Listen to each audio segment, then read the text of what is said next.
Bueno, voy a presentar un poco la entrevista que nos planteó Roxana la clase pasada, ¿sí?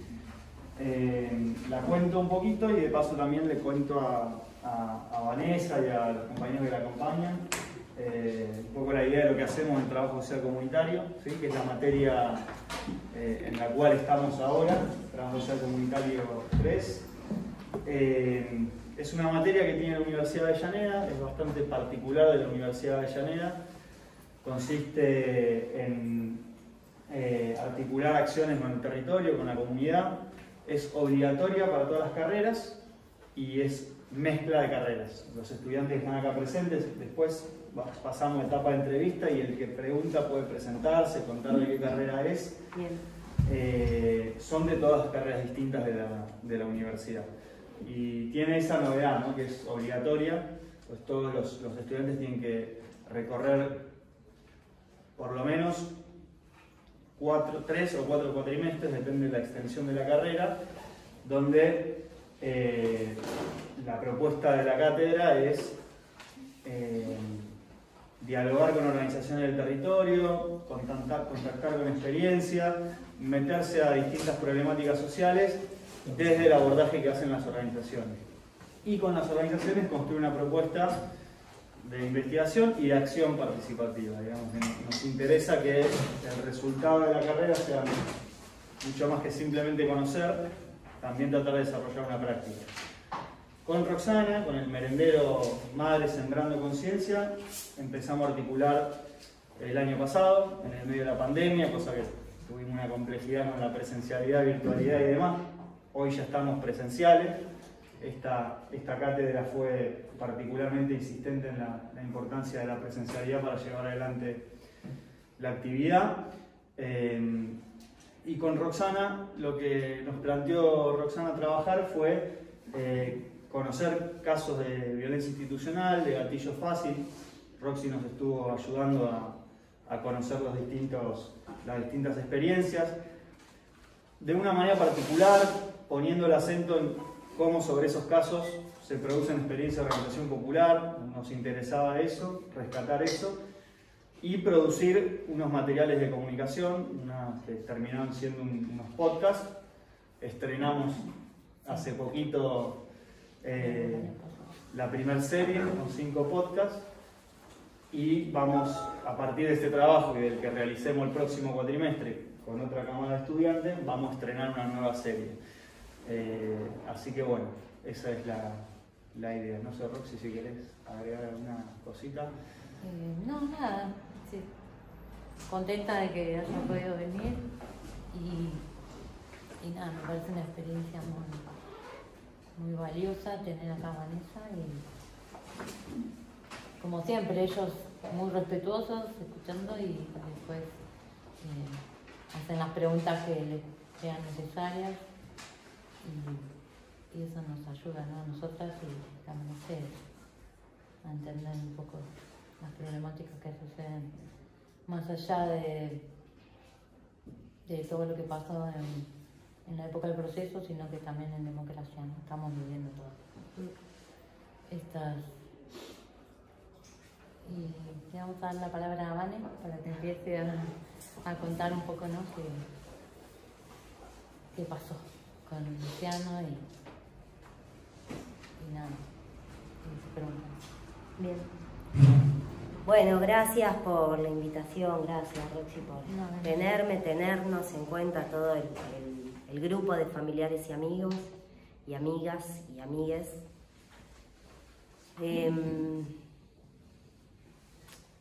Me sigue pareciendo que estos espacios son muy valiosos para poder seguir construyendo una mirada más fuerte o más fortalecida con relación a la problemática de lo que desde familiares y amigos consideramos represión estatal. Después me explayaré mejor sobre esto. Nosotros y nosotras no solamente hablamos desde la experiencia de haber atravesado el dolor, de haber atravesado diferentes formas de violencia, la experiencia de la construcción y de la lucha, sino que también en todos estos largos años nos hemos formado teóricamente. Nos parece fundamental poder generar esa relación entre la experiencia que aporta el territorio y la formación, sobre todo para poder llegar de a poco y cada vez más a diferentes sectores de la sociedad, para poder concientizar, por supuesto, pero sobre todo sensibilizar a la sociedad sobre la problemática represiva. Sensibilizar no es una palabra menor para las organizaciones de familiares, de amigos, de amigas, que luchamos por verdad y por justicia. Y lo digo porque lo que notamos es que vivimos en una sociedad que no termina de entender el dolor y el sufrimiento que atraviesan los pibes y las pibas de los sectores empobrecidos, sobre todo cuando se topan con el aparato represivo del Estado. No se termina de entender la gravedad de los hechos que denunciamos. Y creo que sobre todo en estos tiempos de tanta lucha y organización de las mujeres, de las disidencias, esta organización grande y aguerrida tiene en la lucha a mujeres, especialmente mujeres, madres, trabajadoras, mujeres empobrecidas, mujeres de las que solemos escuchar que hablan, pero mujeres que no escuchamos hablar en muchos sectores en los que su palabra y su aporte son fundamentales. Y por eso me parece que no solamente estamos atravesadas por la experiencia, sino que creemos que la formación es fundamental para poder discutir la problemática represiva, pero también el rol que tienen las mujeres, madres luchadoras, en esta lucha, que como encontró a las madres en el marco del genocidio y posteriormente, hoy encuentra a estas mujeres, que no son esas mismas mujeres, son mujeres atravesadas por otras problemáticas, por la violencia múltiples, bueno, lo que en estos ámbitos académicos consideramos el atravesamiento de clase, de género. Yo creo que en algunos años esta sociedad le va a reconocer a todas ustedes, madres luchadoras, la importancia de la lucha en esta democracia que yo y bueno, desde el grupo de familiares y amigos ponemos entre muchas comillas. Es una democracia muy debilitada. Si vamos a la definición de democracia, cuando vamos a los territorios, las personas que acompañamos procesos sufrientes de personas, bueno, la democracia la ponemos entre muchas comillas. Y disculpen que me extiendo en este apartado, pero porque hace tiempo que vengo empecinada en decir que el rol de las mujeres luchadoras es importantísimo y que ojalá esta sociedad en algún momento pueda tener en cuenta la importancia de la valentía de estas madres, de estas hermanas, de abuelas, amigas, saliendo a denunciar que en democracia niños, niñas, adolescentes y jóvenes sufren diferentes formas de violencia, pero sufren violencias crueles como lo son el fusilamiento, la tortura, la desaparición forzada. Estamos hablando de hechos que generalmente cuando los escuchamos en esos tonos, desaparición forzada, tortura, fusilamiento, nos remontamos a tiempos pasados de nuestra historia. Pero bueno, ahí está la importancia de hacer un puente y tener una memoria dinámica. Porque la memoria estática es siempre situar esa problemática en un tiempo pasado. Decir, bueno, en democracia esto ya no. Bueno, en democracia esto sí, por eso es importante tener una memoria dinámica. Para empezar a que realmente cuando escuchamos el nombre de un pibe, de una piba desaparecido, desaparecida, la piel se nos empiece a helar, los pelitos se nos empiecen a levantar y empecemos a sentir la rabia en el cuerpo que indica que estamos sanos. Es que estamos entendiendo que en una democracia no se tortura, no se desaparece, no se fusila. Y sobre todo a pibes empobrecidos que no acceden a sus derechos desde que nace. A nadie. Pero vil hacerlo con personas que no acceden a sus derechos y cuando ya son el descarte del descarte, cuando ya no se los puede ni siquiera controlar socialmente a través de los mecanismos de control y disciplinamiento, que vengan estos más crueles, que tienen que ver con el aniquilamiento. En este sentido, es que hace tiempo, y un poco lo hablaba con Roxana afuera, y en este proceso de formación también y de experiencias que vamos ganando, hay palabras que nos quedan cortas, hay palabras que nos quedan lejanas, hay palabras o conceptos o categorías, como quieran ustedes definirlas, que no llegan a dimensionar la gravedad de los hechos que vamos atravesando. Y con el término violencia institucional, especialmente al grupo de familiares y amigos y amigas y amigues, nos pasa eso. En el caso de mi familia, de mi hermano, Luciano sufrió un secuestro y una desaparición forzada. Pero previamente a sufrir un secuestro y una desaparición forzada, Luciano fue hostigado en la vía pública y fue hostigado dentro del encierro. Mi hermano fue torturado en una comisaría. Por este hecho hay un policía condenado a 10 años de prisión efectiva.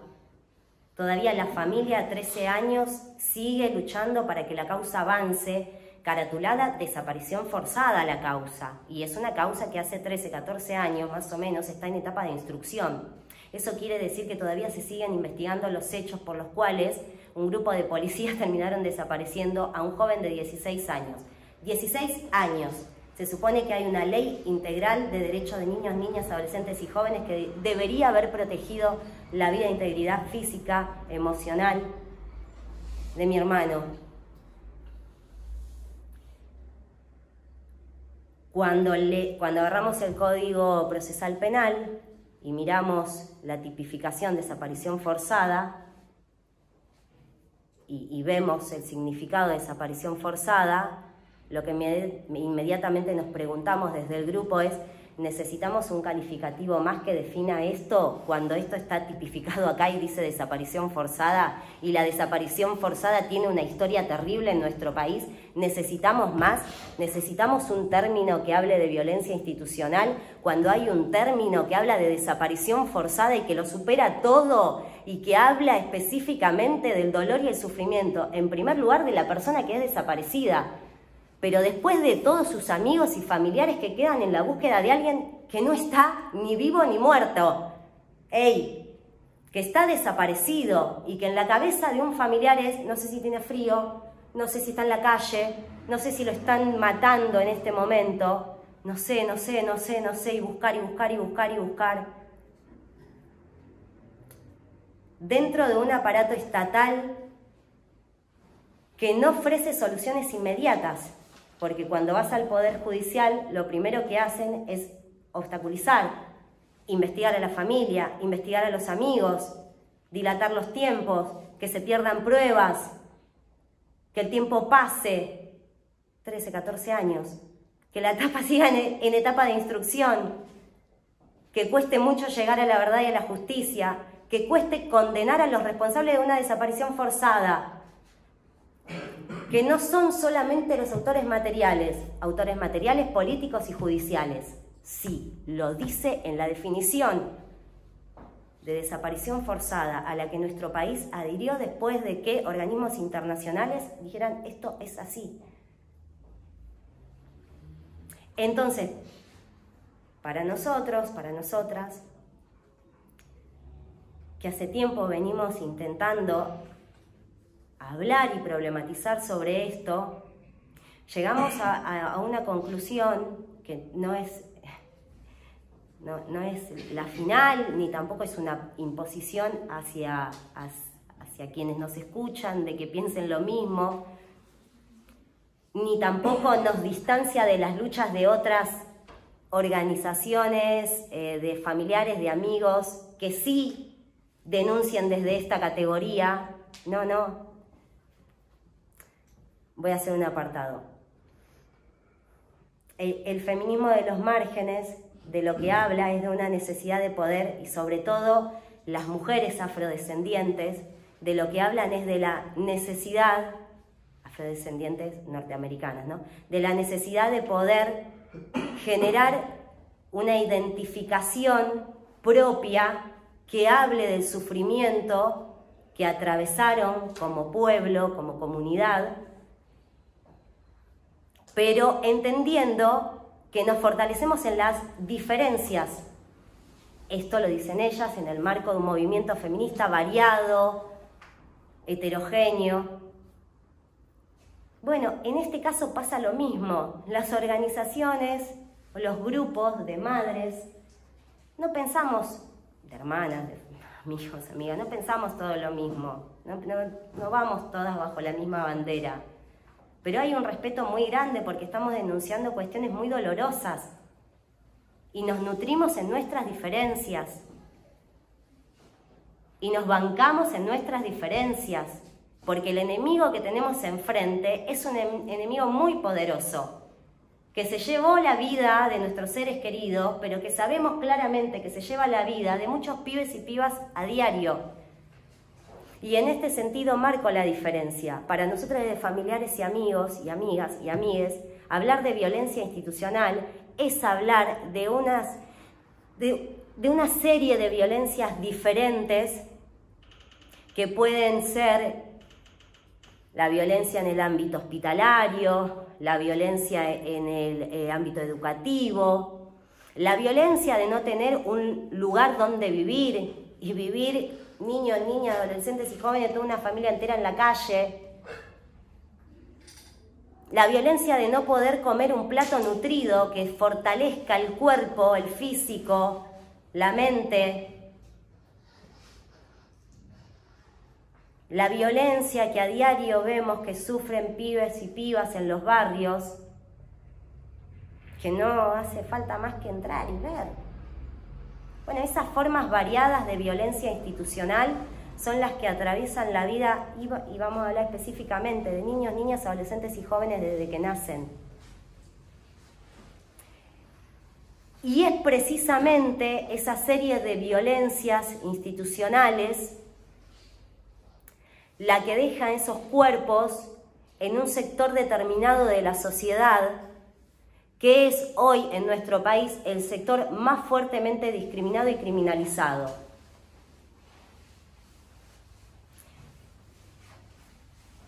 Los barrios pobres son fuertemente criminalizados y no hay forma de que neguemos esto. Cuando vamos a un barrio sabemos claramente que hay dispositivos de control, ya sea por las diferentes fuerzas de seguridad locales, ya sea por fuerzas de seguridad nacionales.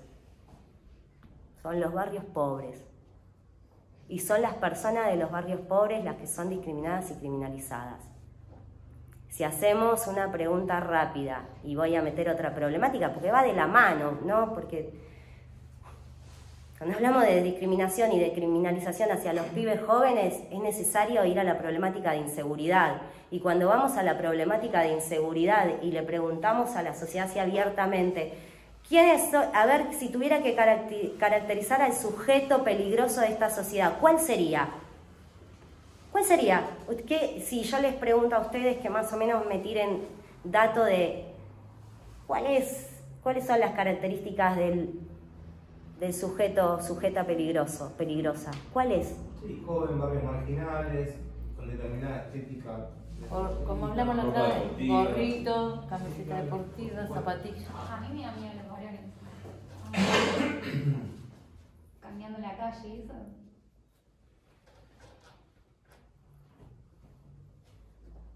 Pero sí, eso pasa en líneas generales.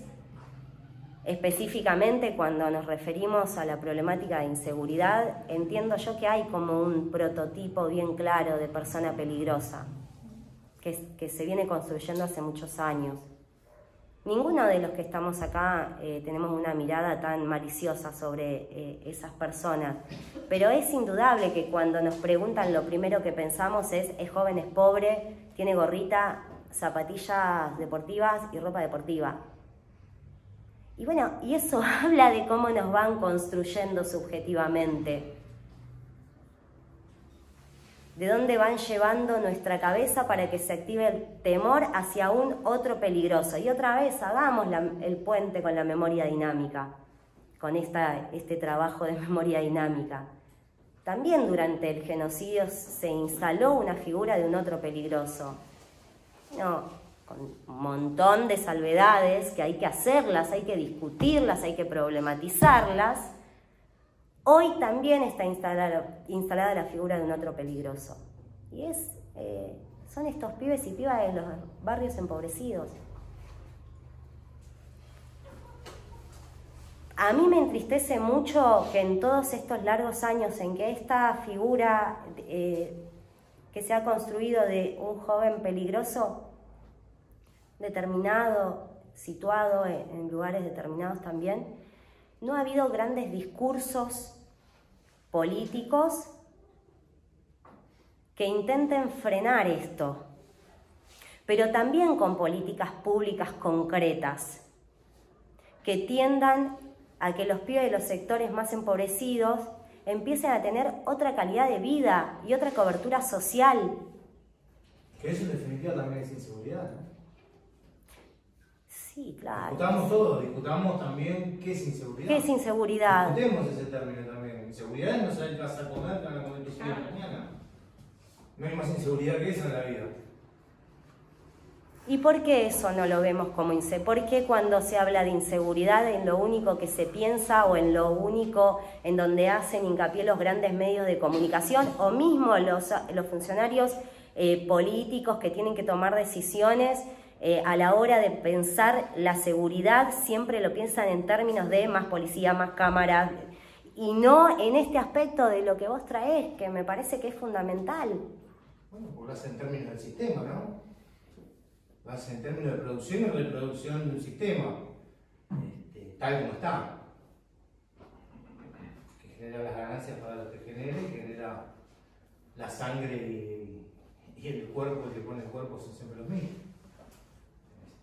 Lo que no hay sí es una voluntad de disputa, ni siquiera de gobiernos populares, de ir a disputar en serio esto.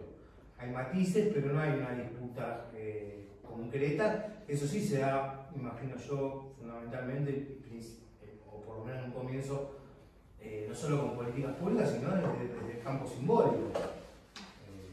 Disputemos los términos. ¿Quién genera más inseguridad?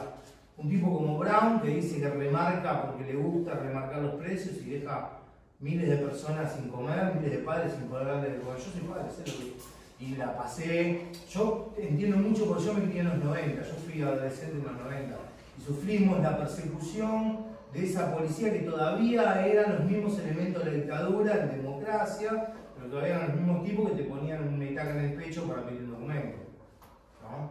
Y persecuciones, sí, también, persecuciones, he estado preso muchas veces porque nos montamos en los huevos a algún jefe de calle, porque primero te expulsaban del sistema, después te dejaban en la esquina, te tiraban la falopa, después te criminalizaban y te perseguían. Ese era el mecanismo, ¿no? Hoy podemos decir que los elementos que actúan en la dictadura no son los mismos, pero bueno, la policía cumple la misma función. No. La policía no cumple la misma función. Es un antes y un después de la dictadura militar.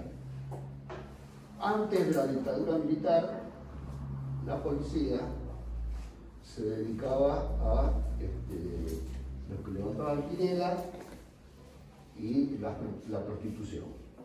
Ahí era la caja que tenía la policía.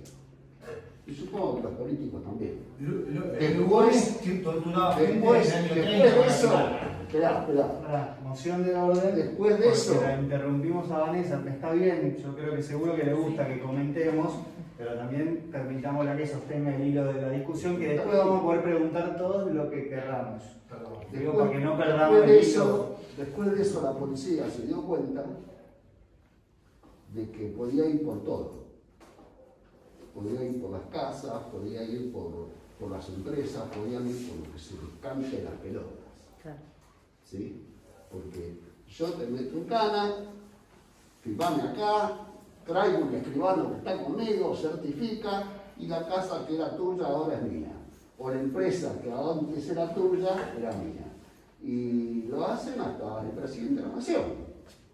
Lo hicieron en la dictadura militar, lo hizo Macri, y creo que el turquito algo se habrá llevado también. Ricardo, dejemos que Vanessa retome el hilo, yo estoy seguro que le gusta que aporten, pero seamos por lo menos ahora acotados, que ella pueda retomar el hilo de lo que está diciendo, termina y todo ahí metemos el bocadillo que querramos, ¿sí? Cualquier cosa Sí, estuvieron bien las intervenciones. Bueno, había quedado en esto de pensar el término violencia institucional desde el punto de vista que lo venimos haciendo desde familiares y amigos.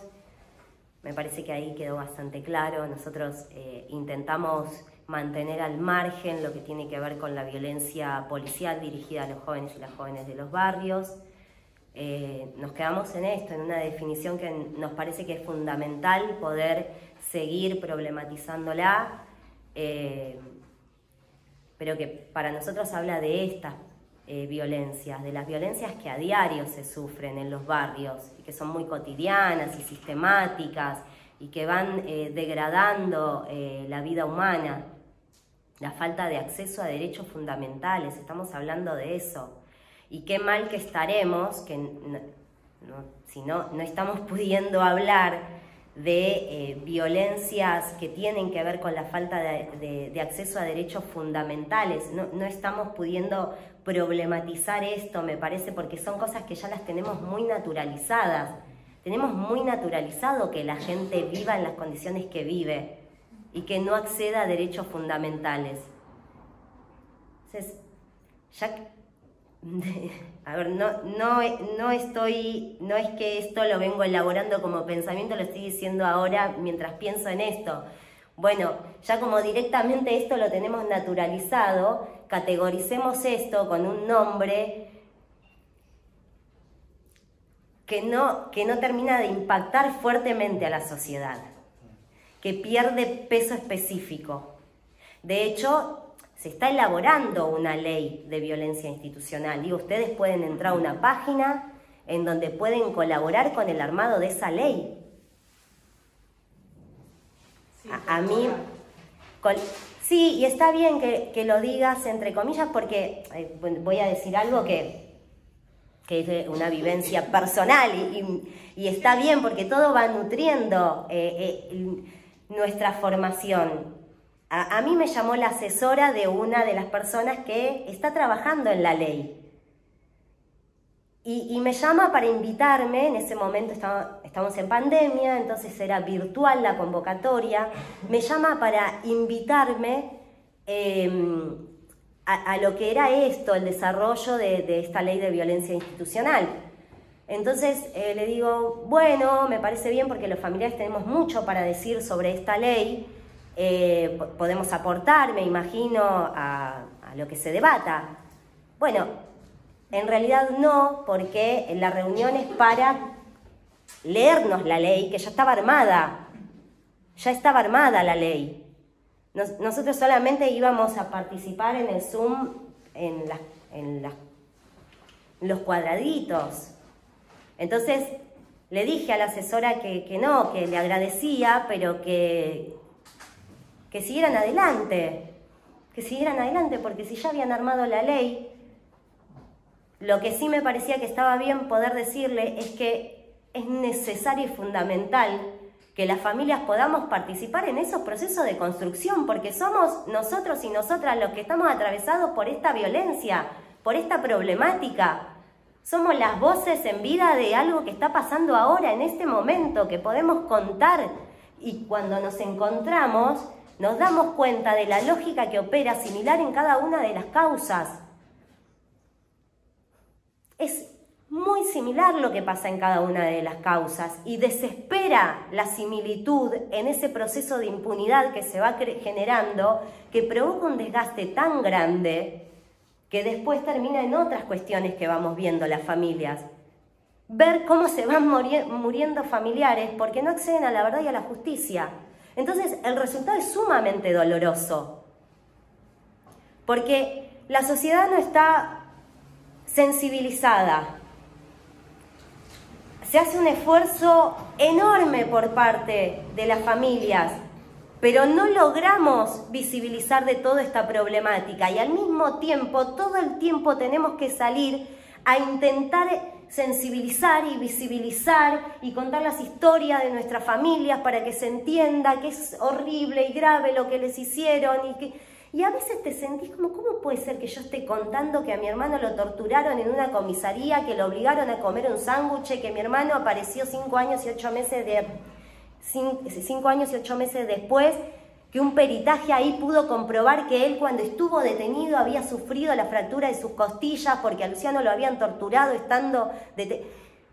¿Cómo puede ser que yo tenga que contar todo esto para que la sociedad entienda que lo que está pasando hoy es gravísimo? Y que esto lo tengan que hacer las madres todo el tiempo. O sea, la palabra revictimización, otra cosa, es súper naturalizado que vayamos a declarar 1, 2, 3, 4 veces, que tengamos que contar un montón de veces lo mismo para que se entienda lo que vamos viviendo. ¡Hey! Tengamos que salir a hacer el trabajito de hormiga, de estar en un espacio, en el otro, en el otro, en el otro, en el otro, para que se visibilice, sobre todo para que no nos maten y no maten a los testigos de la causa, que es otro tema. Entonces la situación sí que es gravísima y por eso le ponemos el tono y el énfasis que le ponemos a la lucha. Y por eso muchas de nosotras nos hemos ganado el mote, sigamos haciendo el puente que me encanta, de las locas que gritan, de las locas que no entienden. Y cuando hablamos entonces, y cedo la palabra, cuando hablamos entonces de fusilamientos, de torturas, de desaparición forzada, de armado de causa, cuando hablamos de la cantidad de personas que están privadas de su libertad, cuando hablamos de las humillaciones, las torturas, las vejaciones, las muertes que ocurren en el encierro, estamos hablando de represión estatal. Nosotros no estamos hablando de violencia institucional, estamos hablando de represión estatal. Y cuando hablamos de represión estatal, lo que estamos diciendo es que la responsabilidad es de los funcionarios de las fuerzas de seguridad, que generalmente son los autores materiales en los hechos, y estamos hablando de la responsabilidad del poder judicial y del poder político. Y acá van a venir una serie de preguntas que aparecen a veces del estilo, pero ¿realmente ustedes creen que hay una mesa chica de funcionarios que se sienta a pensar el aniquilamiento de los pibes y las pibas de las barriadas, como pasó en otro momento? Yo no puedo decir eso de ninguna manera. No lo creo. No creo que haya una mesa chica definiendo la vida o la muerte de los pibes. Lo que sí estoy segurísima, en que todo este tiempo de democracia vi muy pocas acciones tendientes a resolver las situaciones de los barrios empobrecidos y de los pibes y las pibas que habitan los barrios. Vi muy poco empuje y muy poca pelea a la hora de discutir el discurso a los sectores reaccionarios que discriminan y criminalizan a los barrios, a las personas que viven en los barrios. Vi muy pocas acciones tendientes a disminuir la mirada exacerbada que se tiene con relación al tema inseguridad. Y todo lo contrario, lo que vi a cada instante es más y más inversión en términos de seguridad. Y esa seguridad no es para la gente de los barrios. Esa seguridad es para la gente de los sectores que así lo piden, que tienen otras realidades, que acceden a todos sus derechos y que tienen por sobre todo miedo, pero no un miedo a ese empresario que le roba a todo el país, a ese funcionario asesino. No, miedo a un otro peligroso, construido hace muchos años, que es un pibe o una piba de un barrio, es un pobre. Y esos pibes y esas pibas son los que, en definitiva, venimos a decir que tienen derechos, que es necesario que entendamos que es necesario que accedan a sus derechos fundamentales, que es necesario que las políticas públicas realmente lleguen a ellos y a ellas, que es necesario que se sepan sus nombres y sus apellidos, que es necesario que se entiendan que atrás, adelante, abajo, hay un pibe, una piba con historia. Con una historia que se hace necesario conocer y que habla de todo esto. De un recorrido histórico de violencias institucionales con un cierre a veces muy cruel que termina en esto. En procesos de violencia propios de la problemática represiva. Bueno, eso es lo que desde nuestro grupo hace tiempo venimos intentando intercambiar. No imponer, intercambiar y sobre todo seguir construyendo lazos de confianza y de amistad y de empatía y de mucho acompañamiento entre las diferentes organizaciones de familiares, de amigos, de amigas que se van plantando y que se van posicionando y que van denunciando estos hechos y que es de una enorme valentía denunciarlos porque todo lo que viene después de la denuncia generalmente es muy triste, es muy violento y sobre todo lleva muchísimos años. Acá yo puedo estar hablando de 14. Gracias. Vale. De nada. Bueno, abrimos si quieren preguntas, recuerden, comentarios, está bueno que nos presentemos también, que contemos de qué carrera son, me parece que es un aporte interesante. Vino con invitados, Vanessa también, está Nati. Natacha y Pablo, que también Pablo estaba medio casualidad, ¿no? Si yo vine porque vi el flyer. Ah, bien. Vio luz y vino, sí. Perfecto. También si quieren aportar, comentar, por supuesto. Así que bueno. No sé cómo quieren. Yo tengo una preguntita, pero no quiero empezar. No quiero empezar. Me pareció muy interesante. Ok. Sí, te lo corto acá.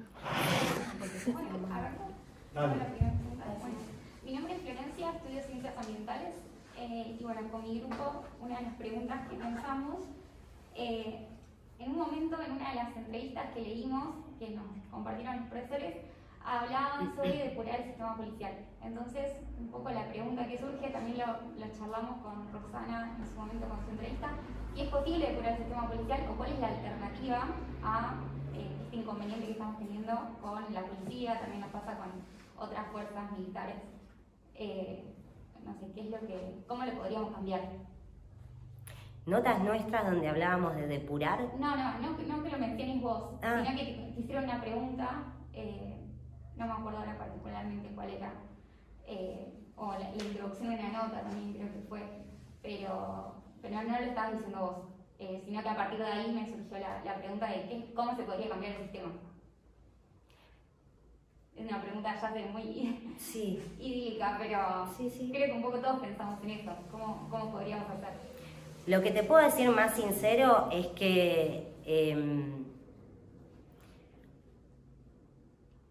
nosotros y nosotras nos posicionamos del lugar de los pibes y las pibas y desde ahí pensamos y construimos nuestras ideas, nos formamos para poder entender cada vez más qué es lo que pasa con ese sector social, ¿no? Niños, niñas, adolescentes y jóvenes.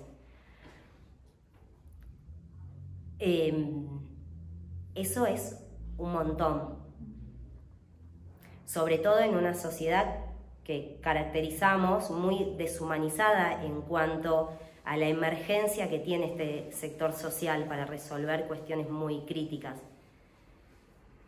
En este sentido te tengo que decir que nuestro pensamiento no está puesto en pensar de qué forma se puede solucionar los problemas que se tienen con la policía.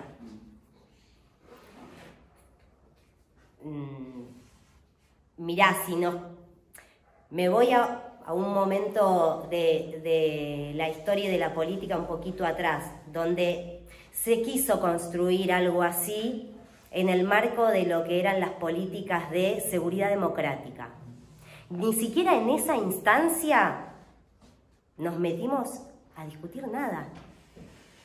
Y te estoy diciendo un montón, porque en realidad te estoy diciendo, no me interesa hablar de la policía, porque el pensamiento que tenemos sobre las fuerzas de seguridad es muy crítico.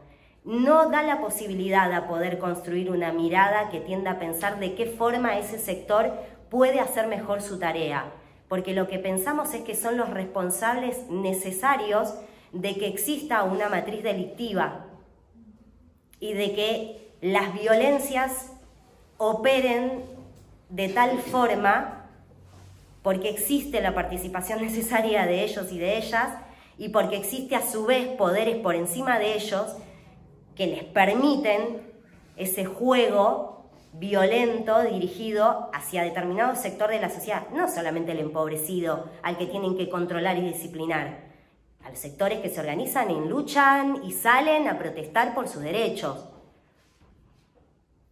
En este caso estamos, cuando vas a un barrio, pensás, bueno, la policía está implicada y comprometida en delitos que van desde la cooptación de pibes y pibas para el robo, la venta de drogas, controlan y manejan esos delitos. Cuando hablamos de los sufrimientos de las mujeres, de niñas, adolescentes y jóvenes por trata, por explotación, también identificamos que está ahí un problema muy grande, entre muchos otros, viste, que van desde lo más chiquito a lo más grande. Nos cuesta mucho pensar desde ese lugar. Nos quedamos acá en pensar las problemáticas de los pibes y pensar que esa organización, esa lucha, esa visibilización de personas comprometidas con esa realidad de los pibes y las pibas puede llegar a contrarrestar un poco de todo lo que está generando ese gran monstruo. Es un monstruo eso que está ahí enfrente. ¿Y sabés qué es lo que nos aterra más? Que ese monstruo empiezan a integrarlo por falta de acceso a derechos y a posibilidades, pibes y pibas de los barrios. Entonces la batalla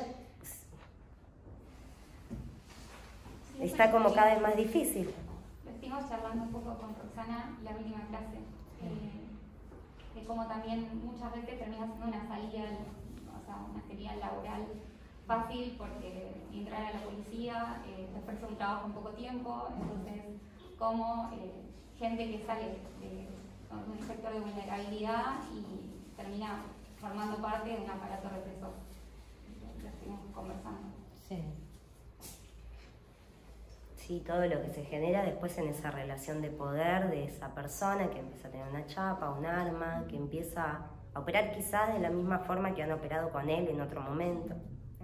Como un ciclo. Sí, sí. Estábamos hablando de eso, de la instrucción que ellos tienen y que después replican, y bueno, es una rueda que no termina nunca. Pero bueno. Sí, ahí yo redondearte, para nosotros no es un policía loco, una manzana podrida, es toda la institución. Y bueno, y hasta ahí llegamos, porque ya cuando tenemos esa matriz de pensamiento, poder brindar una respuesta que ayude en pos de que eso empiece a caminar mejor, no, prefiero que eso lo hagan personas que tienen ganas de ponerle cabeza y cuerpo a esa situación.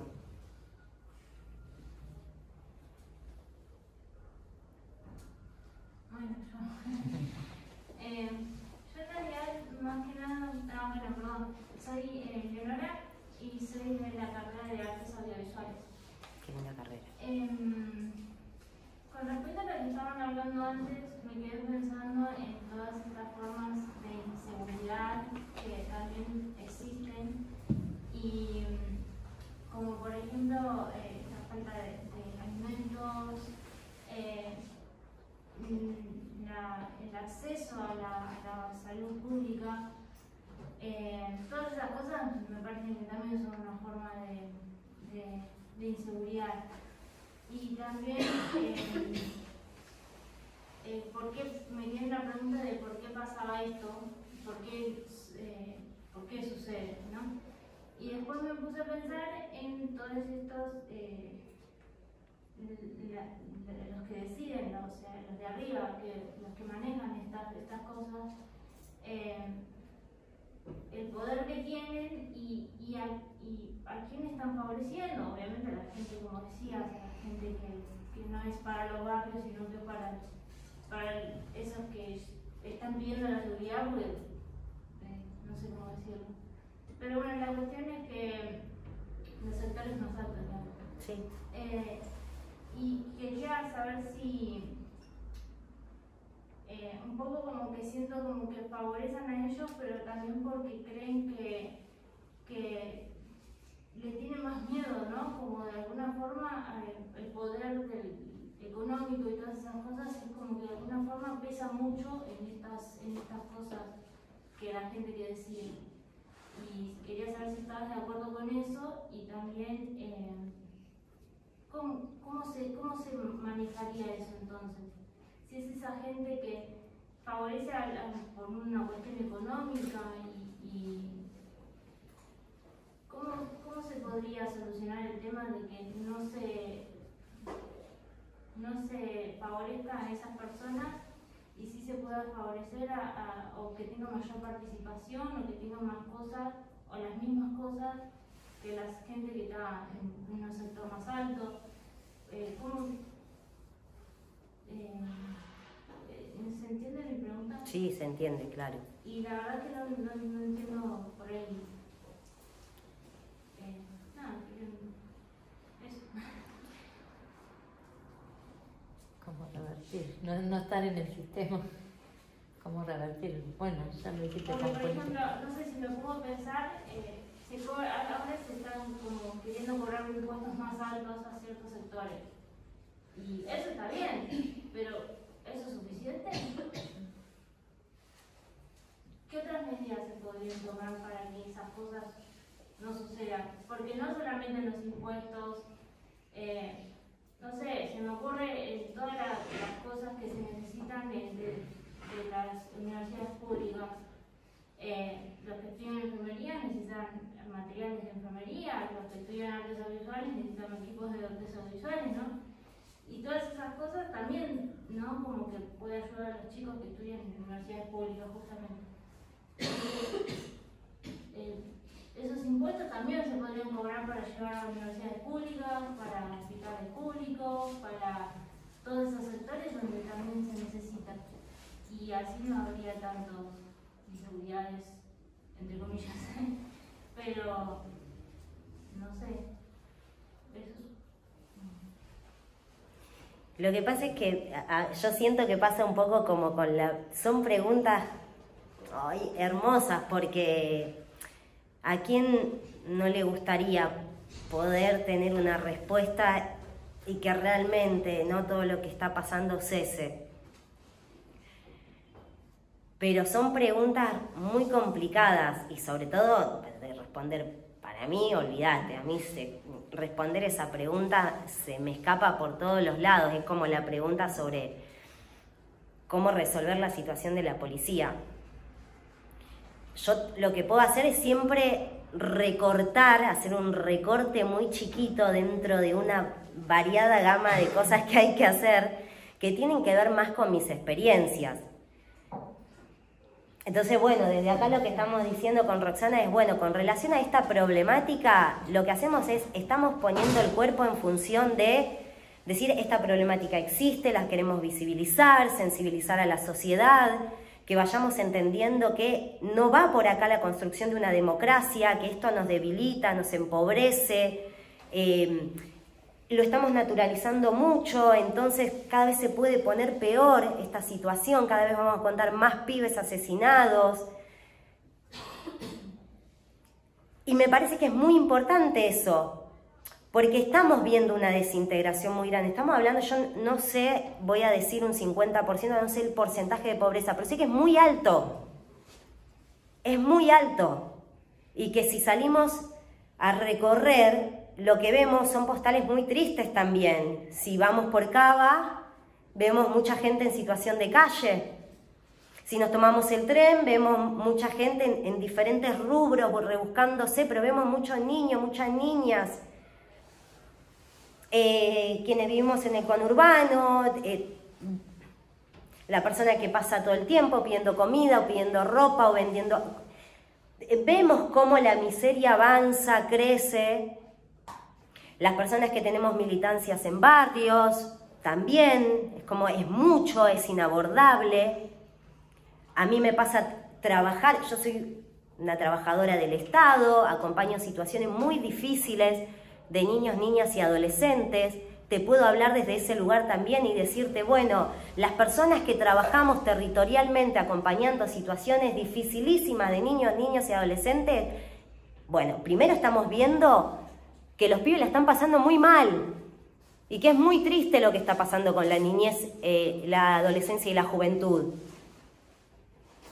Y que al mismo tiempo los y les trabajadores que estamos acompañando estos procesos somos personas que estamos precarizadas, que no contamos con recursos para poder resolver situaciones materiales concretas. Hoy ya no es te pongo en la oreja y te escucho y vos vas pudiendo problematizar lo que te pasa. No, hoy la gente necesita recursos concretos, materiales, para resolver situaciones muy críticas. Y está costando todo, porque estamos muy abatidos, porque nos están haciendo bolsa. Hay que hacer y hay que intentar pelear desde los diferentes ámbitos que cada uno de nosotros y nosotras ocupamos, de alguna forma poder sortear todas las dificultades que van apareciendo en este momento. Bueno, chicas, las que vimos el crecimiento de los movimientos feministas, ¡hey, vamos! Estamos viendo lo que hoy pasa. Hay mucha ley, hay mucha propaganda, pero concretamente cuando una mujer está sufriendo violencia y llamamos a un número y pedimos resultados concretos, no están los recursos. ¡Vamos! Una mujer de un barrio no puede salir de la situación de violencia porque no hay que ofrecerle. Sí, por ejemplo, en algunos sentidos, a veces, no sé si hay acá, pero se supone que tendría que haber una asistencia por violencia doméstica, que cuando una persona vive esas cosas, se le asiste de alguna forma que lo pueda necesitar, porque mayormente la gente que vive esas cosas es que, bueno, yo me voy, me separo, ¿dónde voy? ¿Me entendés? Mayormente esa gente no tiene a dónde caer, ¿me entendés? Si yo me voy de acá, me muero, y si me quedo, me muero. Entonces, ¿cómo es como que asistir a esa persona para darle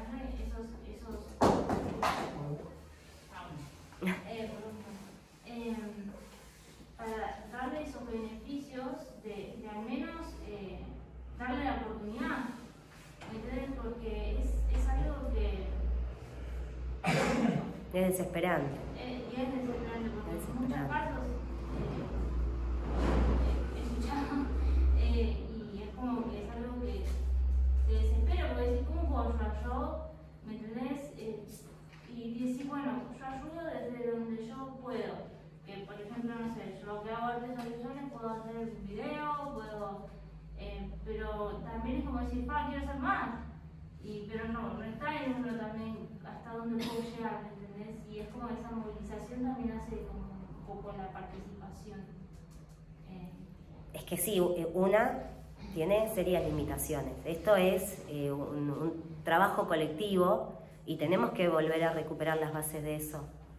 Esto es de conjunto y en este momento mucho más, porque lo que está pasando alrededor nuestro son todas situaciones de mucho desgaste.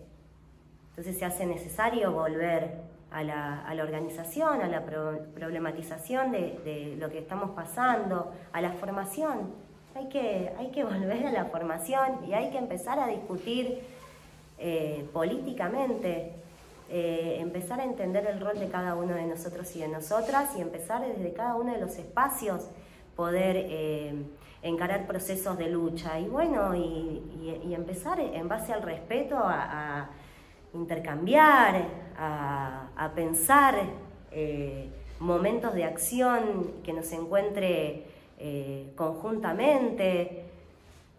A ver, yo por un lado estoy diciendo todo esto y parece deprimente, pero no, cada uno al mismo tiempo que estamos viendo este panorama deprimente, entiendo que acá cada uno de nosotros estamos en diferentes espacios, en donde quizás todo el tiempo lo que estamos viendo es muy triste, pero seguimos diciendo, es por acá, no abandonemos esto, porque en cuanto abandonamos esto no queda nada. Entonces, estamos sosteniendo un momento muy crítico de la militancia, de la organización y de la lucha. Y cuando empiezan a aparecer reacciones, me parece que nos ponemos muy contentos. Todos estamos con mucha necesidad y nos emocionamos mucho cuando empezamos a ver acciones concretas que mueven un poquito este estado de las cosas, que están generando mucho achatamiento. Bueno, accionar desde los diferentes lugares para mí, es por ahí. No sé si hay, perdón, compa, no sé si alguien hoy puede decir, bueno, va por acá, porque es muy complejo todo lo que está pasando. Walter es mi nombre. Pero a su vez hay un denominador común de todas las situaciones estas, ¿no? Tanto de la policía como subsidiaria del sistema, que es pensar la cuestión en términos del sistema económico, un sistema económico que se basa en la desigualdad. Y ahí viene el carozo del asunto, me parece a mí, que los problemas que derivan de la desigualdad sean tanto la cuestión de género, como una madre que no se puede ir a otro lugar y tiene que aguantarse los golpes por no quedar en la calle, tanto como un joven que sale a delinquir porque no encuentra otra oportunidad, viene por la cuestión económica. Me parece que también el fraccionamiento de las luchas, esas grandes causas que la modernidad dejó de lado, ¿no? que la modernidad traía y que la posmodernidad dejó de lado, son las que en algunos puntos tenemos que retomar, sin negar la diversidad de las luchas y las particularidades, pero sí ver que hay un denominador común que es la desigualdad que genera el sistema, que es la que produce todas estas cuestiones. La modificación de la policía, de la situación policíaca, si no la entendemos como un elemento más del sistema basado en la desigualdad, y es difícil que haya una solución. Podés bajar los casos, podés tener un control mayor sobre la fuerza, pero no cambia en lo fundamental el sustrato de la esencia de esa fuerza policial. Me parece que va por ese lado, la opinión, ¿no? Sí. Había acá, me parece. Bueno, primero hacer un aporte, yo denuncié por violencia de género y puedo dar fe que el sistema funciona atado con alambre. A veces no solo por falta de recursos, sino por la gente que está dentro del sistema trabajando, que no están capacitados, que no tienen buena voluntad a veces, que te mandan de un lado, otro, y no entienden que quien va a denunciar capaz que viene juntando fuerza hace años, que no le está pasando bien, porque nadie que esté en esa situación le está pasando bien, y a veces es un destrato terrible, así que bueno, puedo dar fe que está todo atado con alambre. Y después, no me presenté, Romina, de Abogacía. Te quería hacer una pregunta un poco más personal, quería saber si me podés contar cómo fue tu acercamiento a la militancia, si vos militabas antes de lo que le sucedió a Luciano, o en algún momento se te acercó a algún grupo de padres y ahí empezaste a militar, no sé, quería saber si me podías contar algo acerca de eso. Sí, mi militancia comenzó fuertemente con la desaparición de mi hermano.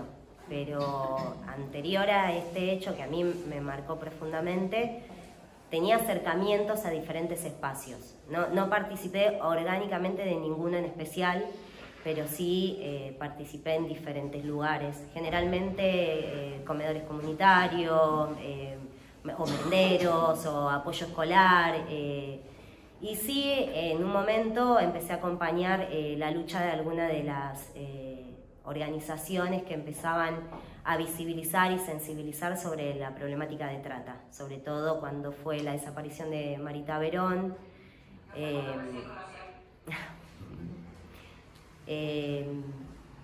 Pero sí, yo considero que mi militancia empezó con la desaparición de mi hermano. ¿Se te acercó a alguna institución o vos te acercaste a ellos? ¿Con la desaparición de mi hermano? Sí. Sí, me parece que es parte de lo que hacemos todos los familiares y que es también material para ser contado y que se pueda, ¿no?, que se pueda entender por parte de quienes escuchan. Las familias siempre tenemos que hacer un recorrido muy largo y tedioso. No es que inmediatamente que denunciamos los casos siguen un proceso. Generalmente hacemos la denuncia y ahí nos empezamos a dar cuenta que nos encontramos con un primer gran obstáculo, que es el de la justicia. Cuando empezamos a ver algunas de las cuestiones que van apareciendo, en mi caso fue muy puntual, a ver, nos rechazan el habeas corpus que presentamos, yo me acerco a mesa de entrada de la Fiscalía a pedir reunión con la fiscal y la fiscal me dice que no me podía atender, que todo el tiempo estaba ocupada, me dicen que escriba mi denuncia en un papel preimpreso. Yo escribo 3 papeles preimpresos en mesa de entrada donde denuncio concretamente que mi hermano estaba desaparecido, que sospechaba de la policía y que necesitaba que por favor me atendiera porque corríamos riesgo. Y en otro, casi que me adelanto a lo que fue la investigación, 4 años después, cuando presentamos el segundo habeas corpus, Luciano termina apareciendo por la comparación de sus huellas dactilares. Y ahí se determina que Luciano había sido enterrado como NN en el cementerio de la Chacarita después de haber sufrido un accidente de tránsito. Por favor, entre miles de comillas, accidente de tránsito. Pero apenas desapareció mi hermano, en uno de esos papeles preimpresos, lo que escribía es que por favor pidieran o notificaran a hospitales, morgues y comisarías para dar con el paradero de una persona con las características de mi hermano. Ponía palabra NN. NN. Y mi hermano fue enterrado como NN. O sea que la familiar del pibe, 18 días después, estaba diciendo a la fiscal, por favor atendeme porque te estoy pidiendo esto en escritos y ahora ya te estoy pidiendo directamente que notifiques a morgues. Bueno, la señora me termina atendiendo cuando aparece un primer testigo. Digo, todas esas dificultades que van apareciendo, bueno, es violencia en el medio, institucional. En el medio las botas de la policía muy cerca todo el tiempo. Mi mamá muy deprimida, mis hermanos muy niños, mi familia vive en Barrio 12 de Octubre, hasta hoy siguen viviendo en Barrio 12 de Octubre. Yo tuve la posibilidad de estudiar, de elegir seguir una carrera. Digo, mi familia es una familia trabajadora de un barrio humilde. Mi mamá se deprimió, mis hermanos quedaron en la lona y yo tuve que salir a remontar algo que lo aprendí sobre la marcha.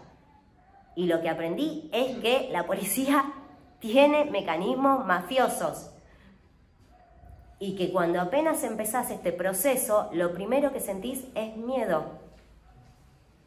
Y que cuando sentís miedo, lo que a mí me operó, que no sé si es el caso de, no es lo que pasa con todas las madres, pero lo que a mí me empezó a operar es, necesito que este caso se conozca, necesito que la cara de mi hermano sea visible, necesito que me escuchen, necesito, porque era de mucha persecución, de mucha amenaza, de mucha cosa pesada. Y ahí es empezar a recorrer las diferentes oficinas de funcionarios políticos, de organismos,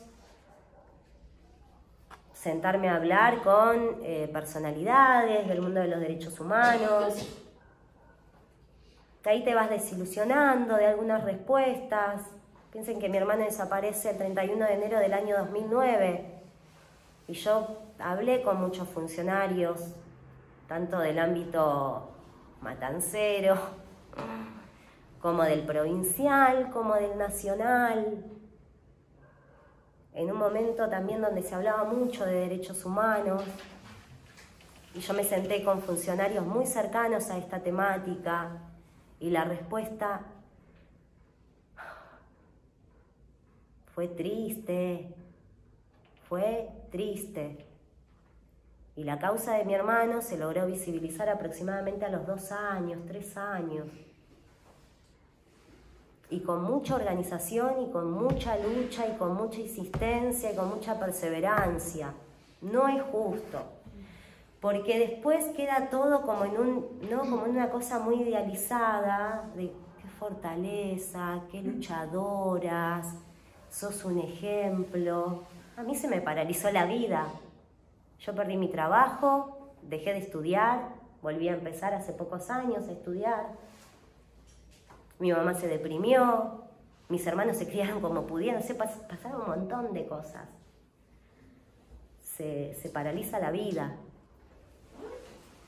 Justamente la otra vez teníamos una entrevista con un papá también que perdió el hijo y nos contaba que él, a raíz de esto, Jorge tuvo un intento de suicidio, que otro de sus hijos cayó a las drogas. Es como que esto marca todo, no es solo el pedido de justicia, te cambia la vida para siempre. A toda la familia. Y con respecto al miedo, es verdad, yo recorrí todas las organizaciones, que en mi barrio son muchas, y que nunca me había recorrido pero por el miedo, porque dije, uy, yo estoy denunciando a la policía, me van a venir a buscar, nadie me conoce.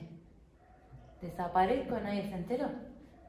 Y así me sentí más fuerte, ¿no? Ver que pero sí, tenés que ir vos y golpear lugar por lugar y decirle, mirá, me pasa tal cosa, tengo miedo. Y ahí, bueno, sí. Dije, por lo menos si me matan van a saber por qué. Si no, es horrible. Sí, no olvidarse que, otra vez, son en su mayoría mujeres madres, las que van generalmente a hablar con funcionarios de los diferentes ámbitos de poder, varones. Y como las mujeres de los sectores empobrecidos vienen también muy castigadas, se da ahí una interacción asquerosa.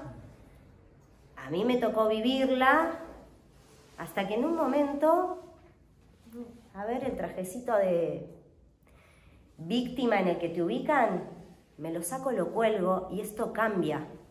Y vos no me hablas más así y vos no tratás más de esta manera a mi mamá.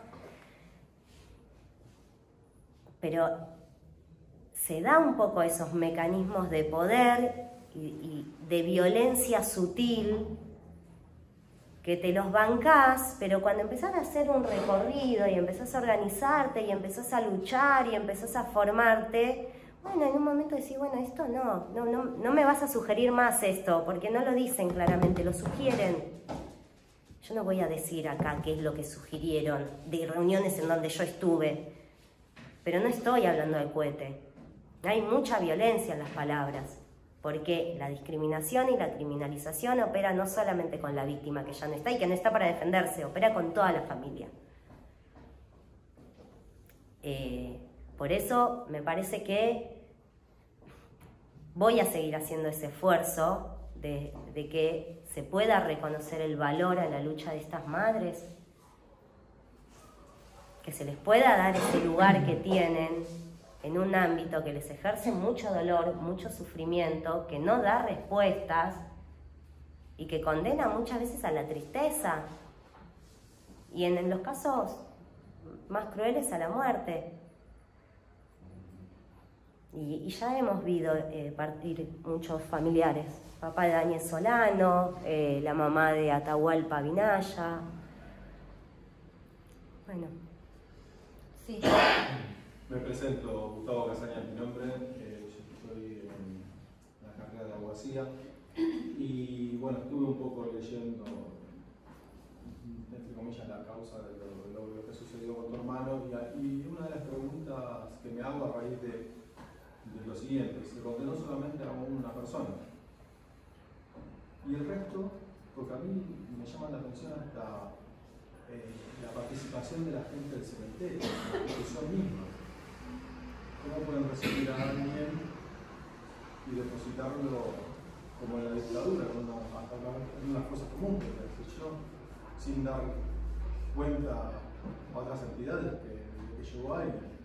Eso me hizo ruido. ¿Qué pasó con eso? Si me lo puedes contar, me lo puedes decir. Sí, te lo puedo contar, para que vos te quedes con mi mirada con relación a ese tema en concreto. Después te puedo decir que hay muchos debates en torno a esta problemática, que me parece está buenísimo que se dé, que se investigue, que discutamos, sobre todo que la pata intelectual no solamente discuta, sino que al mismo tiempo abra la posibilidad de que las personas que traemos la experiencia en el cuerpo podamos ser parte de eso, ¿no? Porque a veces se habla mucho de esta problemática y de las personas que somos afectadas por la problemática, pero nuestras voces no aparecen. Entonces es importante que empiecen a aparecer. En este sentido te digo, así como estábamos hablando de las categorías de violencia institucional, desaparición forzada, también cuando se empieza a hablar de desaparición forzada, vamos a encontrar matices. Entonces por ahí se puede definir la desaparición en el marco de instituciones desidiosas, en donde, bueno, se puede generar algún accionar burocrático o desidioso que permite que determinadas situaciones pasen por ese conducto estatal que habilita que pasen estas cuestiones. En algunos casos se analiza más la desaparición forzada en términos duros, pensando en la responsabilidad de los poderes. Eso es como para que veamos que la discusión está ahí, está lindo que se empiece a generar estos debates y sobre todo que cada vez, desde mi parte te lo digo, haya más investigadores animados a investigar las desapariciones en términos de desapariciones forzadas. Ahora, sí, es una causa muy compleja y si estudias abogacía te harías un dulce de leche con esta causa, pues es muy compleja. Por empezar, porque hay que investigar la participación de muchos efectores, o sea, de muchos efectores, tanto de provincia de Buenos Aires, particularmente la zona de Lomas del Mirador, pero también de La Cava. Vos te hiciste la pregunta de, bueno, un solo condenado. Sí, un solo condenado. Estamos hablando de la justicia a cuentagotas. Es fundamental. Para el proceso de impunidad, que la justicia sea a cuentagotas es fundamental.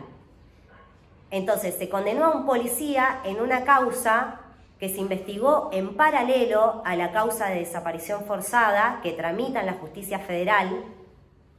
La de torturas tramitó en la justicia provincial. Se investigó las torturas que sufrió Luciano el 22 de septiembre del año 2008, unos meses antes de su desaparición forzada. Y ahí se condenó al teniente primero Julio Diego Torales por torturas a Luciano. Ahora, si vos hubieses asistido al juicio, hubieses comprobado que había otros agentes de seguridad que decían, yo estuve al lado del pibe y no pasó nada. Bueno, yo entiendo que si la justicia está comprometida con la verdad, con la justicia, con la democracia y con todo, hubiesen abierto la posibilidad de que se investigara, sobre todo después de condenar al policía Julio Diego Torales a 10 años de prisión efectiva por tortura, aquellos que dijeron yo estuve al lado del pibe y no pasó nada. Bueno, eso no pasó, hay un solo policía condenado. Recién nosotros, esta causa tiene bastantes años, porque esta condena se dio hace mucho. Recién este año pudimos lograr que la justicia federal empiece a pensar en la posibilidad de que esa causa se vuelque a la causa de desaparición forzada de Luciano. ¿Por qué? Porque entendemos que hay una historia. Luciano se niega a salir a robar para la policía, empiezan a perseguirlo, sufre varias detenciones antes de su desaparición, lo torturan el 22 de septiembre del año 2008, desaparece el 31 de enero del año 2009. Entonces, necesariamente tiene que estar ese proceso donde se condenó en la causa de desaparición forzada. Bueno, eso por un lado, como para que se arme todo el panorama. Después, sobre tu pregunta, solo te puedo decir que hubo una serie de acciones tendientes a asentar esa situación que estaba atravesando la vida de Luciano y que tuvo que ver con esa desaparición forzada extendida en el tiempo durante 5 años y 8 meses. Digo, Luciano aparece después de todos estos años y nosotras empezamos a armar parte de ese rompecabezas, digo, con mi madre, a entender que Luciano había sido llevado a las 3 a.m. a cruzar la General Paz. Y digo llevado, pero Luciano desaparece más o menos a la 1 de la madrugada. Falta investigar qué pasó en esas 3 horas donde no se supo nada de Luciano, hasta que a las 3 de la mañana en la General Paz lo embiste un auto. A partir de ahí lo que comenzamos a saber es que la persona que manejaba el auto se baja en estado de shock,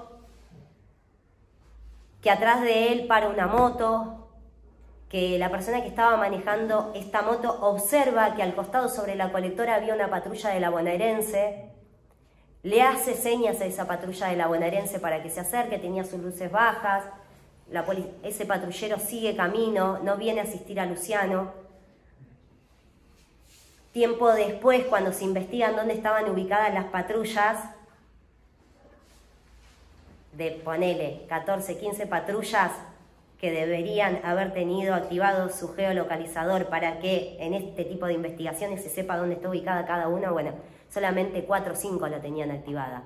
Entre ellas, la patrulla que no tenía activado su sistema de geolocalización era esta que identifica al testigo, pero que en los registros de geolocalización no aparecen porque lo tenían apagado este sistema. A partir del momento de que mi hermano queda tirado en la General Paz, interviene la comisaría 42 de la Cava. Hay que investigar todo. A partir de ese momento se lo lleva al Hospital Santoyani. Luciano muere en el Hospital Santoyani. Lo que te puedo decir es que con mi mamá nos acercamos al Hospital Santoyani, porque nos acercamos a los hospitales de la zona, los hospitales que solemos recorrer, Hospital Parisien, hospitales de San Justo, el Santoyani, el Piñeiro, bueno, no sé, una serie de lugares, comisarías. Y en Santoyani nos dicen que no había ingresado nadie con las características de mi hermano. Bueno, tiempo después, en el acta de defunción, lo que sale es que las características de mi hermano eran las de una persona de entre 35 y 40 años, era Nati. 35 y 40 años, mi hermano tenía 16 años al momento de su muerte. Y tez blanca. Bueno, era muy morocho, muy morocho. Producto de ese accidente interviene una fiscalía en la Cava. La fiscal dice, a esta persona no la reclama nadie, nadie la está reclamando. NN, morgue, y a partir de ahí todo lo que sucedió. Yo no tengo tiempo para contarte todos los detalles de eso. Detalles hay muchos. Lo que te quiero decir es que suele pasar necesariamente en causas como esta, que se hace necesario como enraizar, ¿no? Que cueste seguir el hilo. Y nosotras decididamente hemos decidido, y no me pongo redundante, seguir el hilo. Queremos seguir el hilo. Y lo que te puedo decir es que está bien, que el hilo que decidimos seguir está bien que lo sigamos, que va por ahí, que son mentes siniestras, que existió una necesidad de desaparecer el cuerpo de Luciano y que los indicadores que se ofrecen, pocos por todo el daño que se ha hecho en la causa, habla de esto, de que existió una participación necesaria para lograr que ese cuerpo estuviera desaparecido por tanto tiempo. Y por supuesto, una vez que encontramos esos restos, porque nosotros no encontramos un cuerpo, encontramos restos, todo lo que se pudo extraer de él, poco pudo hablar, pero de lo que sí puedo hablar ese cuerpo es que tenía fracturas quebradas que databan posiblemente de la golpiza que Luciano había sufrido el 22 de septiembre del año 2008, que fue cuando lo torturaron en ese destacamento. Es un rompecabezas que nos costó muchísimo y nos sigue costando poder armar. Seguimos luchando para poder acceder a la verdad y condenar las responsabilidades. Yo creo que existen responsabilidades no solamente de la provincia, de los funcionarios policiales de la provincia. Yo creo que hay que extender la investigación mucho más allá. Sí. Gracias. No, de nada. Bueno, yo, y también para ir cerrando, porque estamos en horario, igual si alguien más quiere, yo te quiero pedir una reflexión, porque además está la compañera que me contaba que estuvo en la retaguardia, y sí. Bueno, yo me enteré muchísimas cosas del caso por el trabajo de los compañeros y compañeras de la retaguardia, y porque me parece que nos puede dar también un marco para pensar lo que estamos haciendo, queriendo hacer, intentando hacer, en poder visibilizar o sensibilizar sobre estos casos, y porque además vos también fuiste muy clara para describir un papel que tienen los medios del poder, digamos, en construir todas las condiciones para que este sistema de represión estatal exista. Ahora voy a ser muy cuidadoso de hablar de represión estatal y no de violencia institucional. ¿Qué puedes decir sobre el papel de los medios comunitarios, alternativos, en el marco de estas luchas, que, sobre todo desde el lugar que te tocó a vos, digamos, ¿no? También en eso me imagino que hay distintas experiencias, pero me interesa la reflexión porque, bueno, un poco la tarea que por lo menos la que nos planteó Roxana es poder trabajar un poco desde ese lugar. Así que quería que por ahí nos compartas tu experiencia con eso. Y bueno, ahí también, si querés sumar, Nati. Sí, igual hablar de ti yo te sumo. Bueno, dale. Si querés. No, me parece que sí, que volver a la experiencia. O sea, gran parte de las cosas que podemos decir nos ha atravesado el cuerpo y las emociones. Cuando recién empezamos este proceso de organización, de lucha, de visibilización y de sensibilización, por supuesto que pensamos en los medios hegemónicos como posibles generadores de información en términos de esto, de lo que nos estaba pasando, ¿no? Poder visibilizar la cara de Lu, contar lo que estaba pasando con él, con su desaparición forzada. Y fue muy duro eso, porque empezamos a encontrar serias dificultades para poder acceder a esos medios, algunas situaciones muy mezquinas también, muy mezquinas. Y puntualmente creo que lo más duro fue, o sea, todo fue mucha desilusión, porque eran momentos también de mucha discusión política en términos de medios de comunicación, que hay que situarse también históricamente. Y nos pasaba a este que ni siquiera era grupo, porque imagínense que en ese momento estaba muy solita también, caminando con amigas de la infancia, con alguna que otra persona, pero todavía no estábamos conformados como grupo. Y no encontrábamos el apoyo ni de este lugar de la derecha mala de los medios hegemónicos, pero tampoco encontrábamos espacio en este lugar de los medios de comunicación, que eran muy críticos del rol de los medios de comunicación de la derecha. Entonces decíamos, che, qué jodido esto, porque no nos queríamos poner picante de decir es toda una basura, pero lo que estaba pasando era la realidad. La realidad era que no estábamos pudiendo entrar ni en pero tampoco nos estaban recibiendo estos. Entonces tuvimos el primer impacto, que fue con una noticia que aparece en TN, en donde manifiestan que Luciano estaba perdido, una palabra espantosa, y les ruego que cada vez que empiecen a ver la foto de niños, niñas perdidos, miren con detalle los años que llevan perdidos, porque eso también les va a conmover mucho. Y hay mucho hecho sobre eso, mucho moviéndose sobre la figura de niños perdidos. Me hiela la sangre. Pero bueno, aparece esto en TN diciendo, bueno, este joven está perdido y se sospecha que bueno, esto que está ocurriendo tiene que ver con un tema de drogas. Yo les tengo que decir, no voy a decir porque como en algún momento capaz que sí, pero con mucha pena me empezaron a llegar datos de que la información de que mi hermano estaba complicado con drogas y que era parte de una red mafiosa, una onda así, una organización mafiosa de venta de drogas, que esa información estaba saliendo de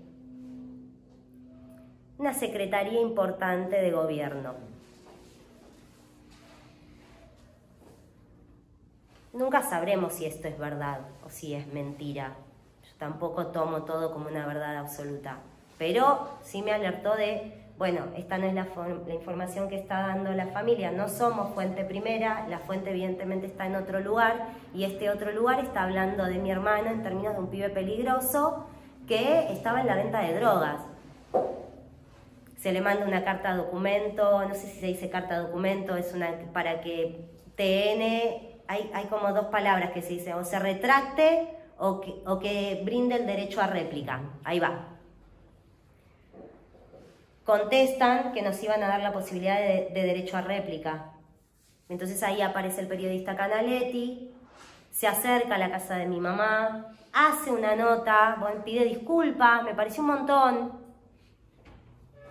Ya el daño igual estaba, ¿no? Cuando te aparece toda la información que... Pero bueno, hicieron una nota que estuvo bien, donde pudimos expresar todo lo que estaba pasando. Bueno, al tiempo aparece un scratch en un medio de comunicación, donde unos jóvenes hablan de Luciano, dicen este pibe está desaparecido hace tantos meses. Eso lo toma, se arma flor de debate en 678, donde los conductores del programa dicen esta no es la forma de comunicar y expresar algo que está pasando, aparte esto no son los canales correctos. Me acuerdo cómo se llamaba el periodista, Nati. Barone me quedó grabado en la mente. Barone dice, y aparte los canales correspondientes son otros, tendrían que ir a hacer la denuncia a la comisaría. Sí, estaba también María Julia Oliván. María Julia... Sí. Intentó como poder tener una mirada un poco más humanizada de la situación. Todo muy duro, imagínense para alguien que está del otro lado, que ya fue a la comisaría, que fue a la fiscalía, que... Es como, sí, che, ¿por qué? Y bueno, nada, yo te puedo decir que a partir de ahí, para mí fue como me cayó una ficha, de decir, bueno, por acá no. Por acá no, y la información que están brindando de la fuente que se esté utilizando es una información muy dañina y está discriminando la figura de Luciano, y acá hay una intencionalidad a la hora de salir a decir que este pibe era parte de una red delictiva que vendía drogas. Y yo pensaba en mi hermano Luciano, porque les voy a decir algo, por ahí ustedes me ven acá que yo estoy dando esta charla con algunas características mías y no se puedan imaginar la situación de mi familia en ese momento. Pero yo sí me acuerdo de la situación de mi familia, me acuerdo de la situación de mi hermano. Y tengo sus zapatillas grabadas y su ropa grabada. Y me era muy fuerte ver que estaban diciendo eso cuando yo sabía la realidad de ese pibe, que lo estaban poniendo como líder de una mafia organizada, que no tenía un par de zapatillas. Era mucho. Entonces ahí se empezó a construir esto. Bueno, hace un rato ¿cómo se hace esto?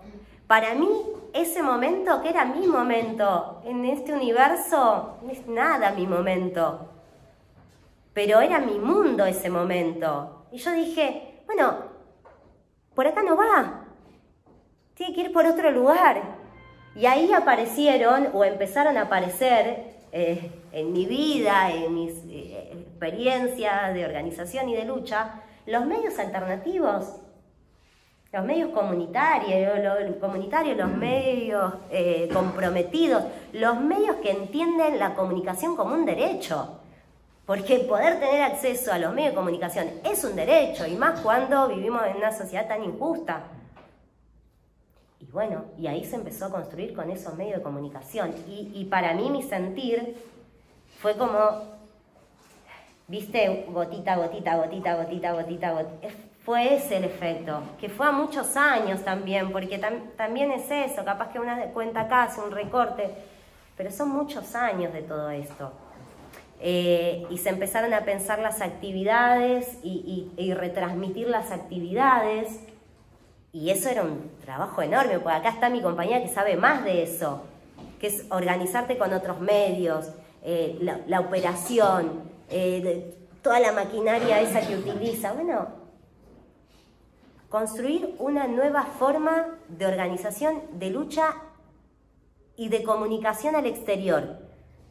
Eso fue lo que también fuimos entendiendo en este camino, que no iban a estar estos grandes medios, pero que teníamos que construir nuestras propias herramientas, ¿no? Andrew Lord dice, las herramientas del amo no desarmarán la casa del amo, más o menos es así. Bueno, claro, si ustedes no nos dan las herramientas que son un derecho, construyamos nuestras propias herramientas. Y bueno, y ahí se dio una relación muy linda con los medios de comunicación comprometidos. Y nace Radio Zona Libre. Y nace Radio Zona Libre. Que es la radio de familiares y amigas de Luciano, y que bueno, que en parte de toda esta construcción que van a ir mencionando, también existe el ex destacamento, que es donde Luciano fue torturado en septiembre del 2008, y que también como parte de la lucha de la familia y de los que lo acompañamos, se logró el cierre de ese destacamento policial y logramos que ahora ahí funcione un espacio cultural y social para los pibes de ahí del barrio.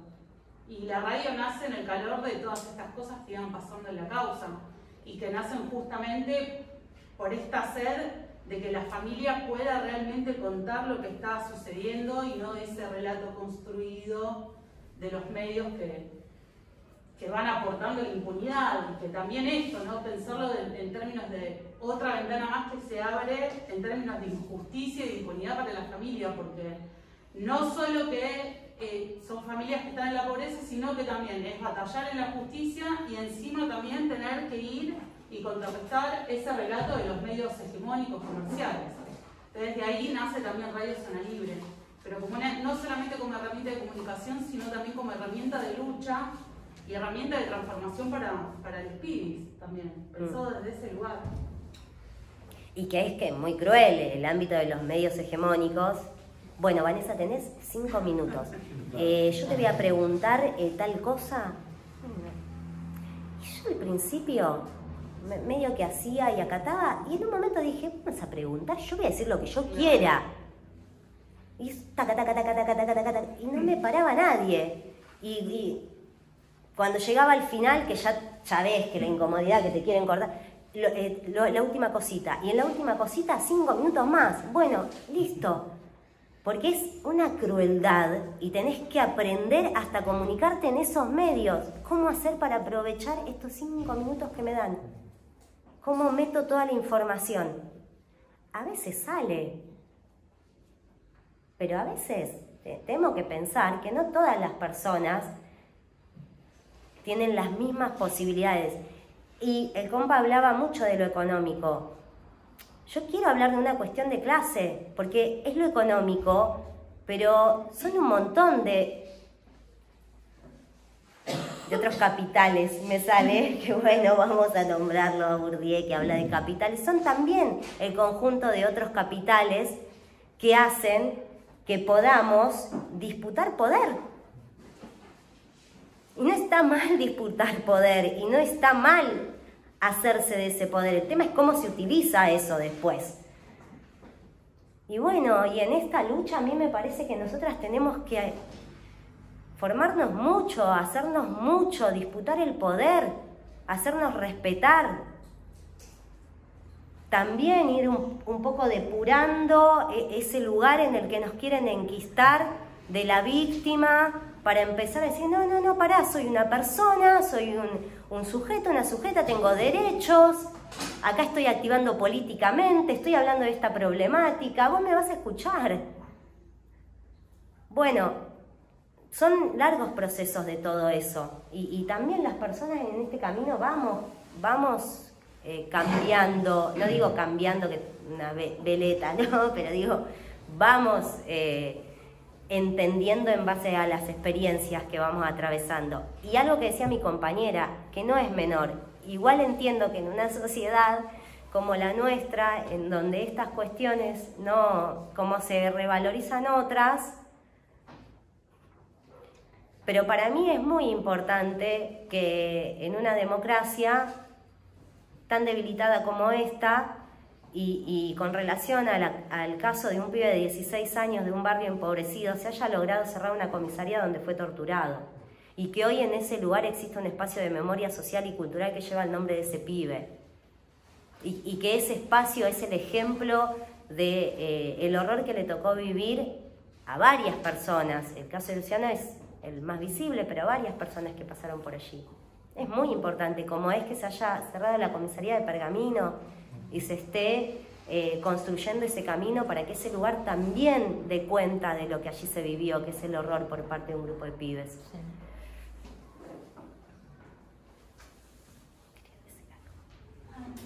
Sí, algo que quería comentar de lo que estabas diciendo, y es que es importante eso también, porque poniéndome a pensar, vos vas a una radio y quieren que hables de un tema y que sin ese tema ellos no son nada, porque de alguna forma vos estás aportando una información que otro va a escuchar, y es como que vos decís, bueno, yo tengo la información y encima tengo que hacer lo que vos decís.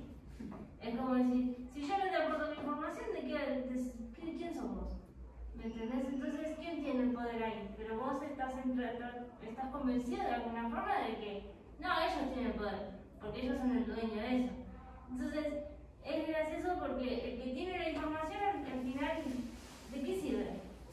O sea, tiene que como darse un poco más de importancia a la persona que te está dando algo, porque al final de cuentas vos me llamaste a venir acá, y si estoy acá me das 5 minutos para hablar de algo, porque me parece que eso es algo como muy,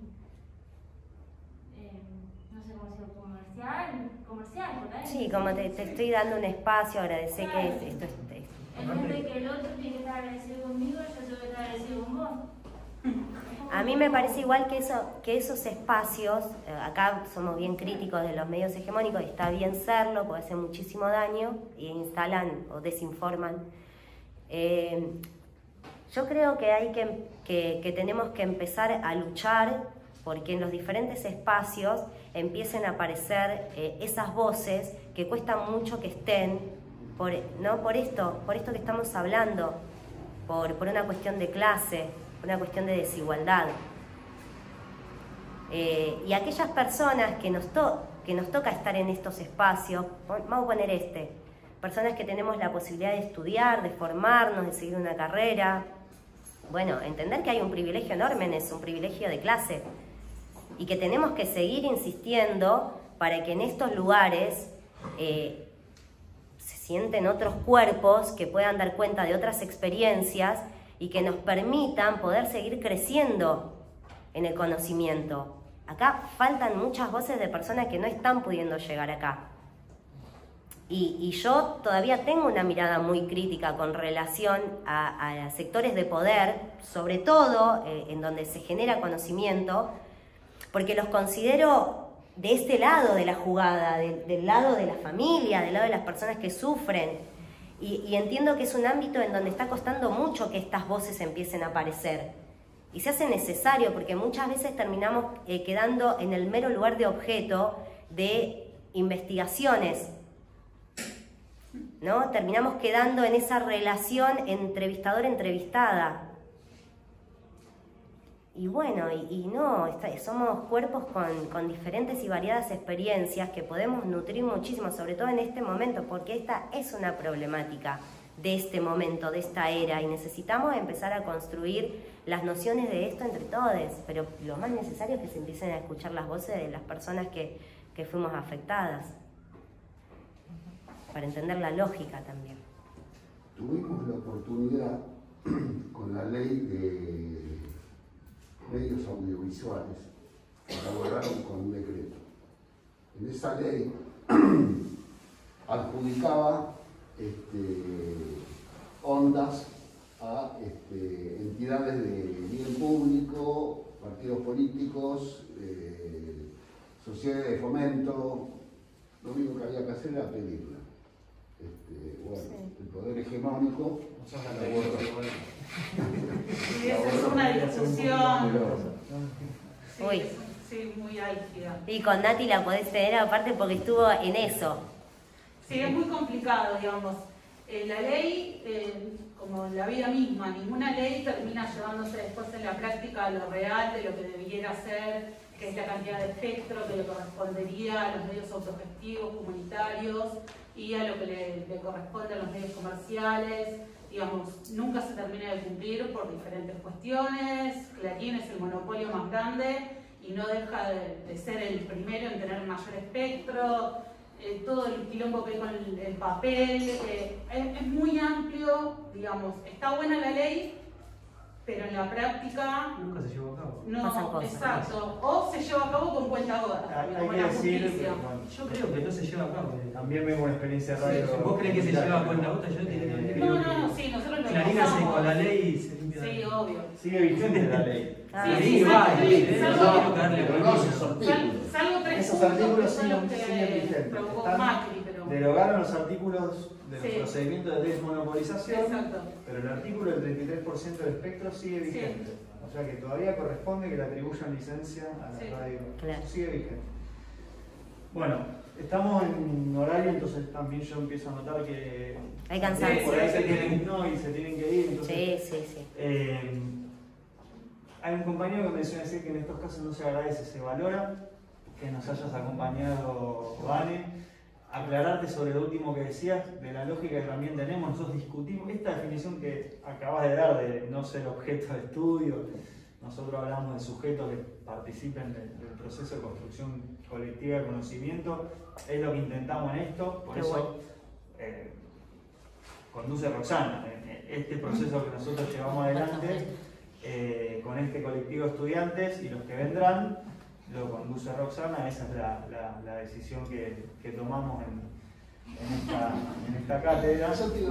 La nota la pongo yo igual, no le vayan a reclamar a Roxana, no se preocupen por eso. Yo no conozco. Porque si no ya le empiezan a... Nada, no me gusta evaluar.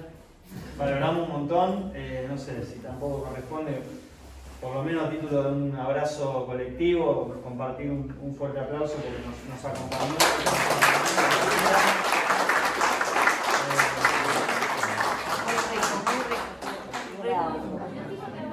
Bueno, gracias por la invitación y gracias por la escucha. Y nos pasa mucho algo que vos contabas, como lo que a mí me moviliza y me conmueve mucho de lo que hacemos en esta experiencia o en esta búsqueda, es que también más allá del momento y demás, lo que pasa es que después caen fichas importantes. Sí. Y eso se nota mucho en el recorrido de nuestros estudiantes. A veces pasa tiempo, pero caen fichas y en general son del buen lado. Así que, bueno, qué bueno. De nuevo, gracias. El tema es cuando llegan los estudiantes a las instituciones que recuerden esto, que después tenemos poderes que no funcionan. El sistema judicial es un desastre. Caen fichas. Estaría bueno que esto sirva, digamos, para ir modificando todas esas instituciones que se supone deben acompañar. Sí, acá hay, aparte del compañero, hay más gente estudiando. Vos sos abogado, ¿no? No estás estudiando. No, yo soy licenciado en economía, pero estoy estudiando la carrera. Bueno, para todos los que estén estudiando abogacía, decirles que es el rubro que más cuesta conseguir a la hora de salir a defender a los pibes y a las pibas. Sí, Roxy nos habló mucho de eso. Cuesta mucho, ahí en las diferentes sedes de las diferentes instituciones hay que empezar a hacer algo, una militancia activa con relación al derecho y los derechos humanos. Está faltando mucho compa que esté comprometido con estas situaciones. Sí, pero esta relación no solamente queda en el estudio, los compañeros de escuela, de la universidad y demás, creo que esto es agradable a la mesa familiar. Sí, ni hablar. Que sea algo que bueno. Los hijos, esposas, esposos y hermanos empezaron a hacerlo de ahí también. Sí. Bueno, muchas gracias por el espacio. Bueno, nos vemos en la lucha o en la próxima clase. Por supuesto. Sí. Si no llega a contestar, así lo veo. La próxima nos vemos acá.